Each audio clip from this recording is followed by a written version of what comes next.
Rada by som sa s vami podelila o tento recept. Vymyslela ho moja mamina a ona vie perfektne ladiť chute. Tak poďme na to. Najskôr si speníme cibulku do zlatova na olivovom oleji.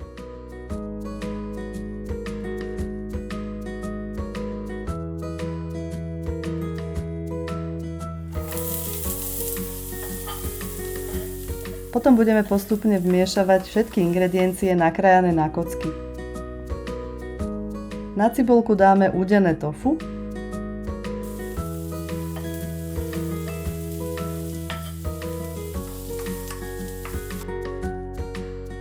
potom vegánske kabanosy, 1 alebo 2 väčšie zemiaky,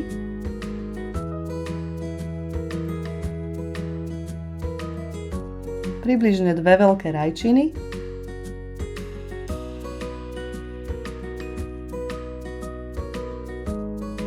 menšie balenie šampiónov,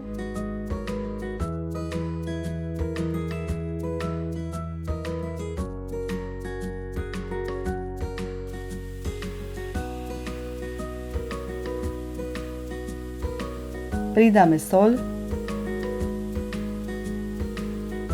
čierne korenie, ak to chce, môže pridať aj slanú sojovú omačku, asi tak 2 lyžice. Ošúpame si mrkvu,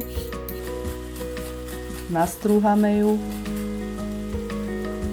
a primiešame.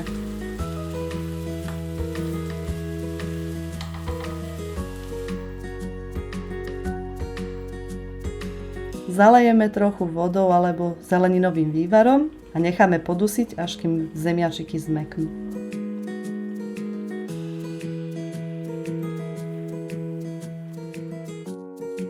Verím, že si pochutíte, vonia to úžasne a prajem vám dobrú chuť.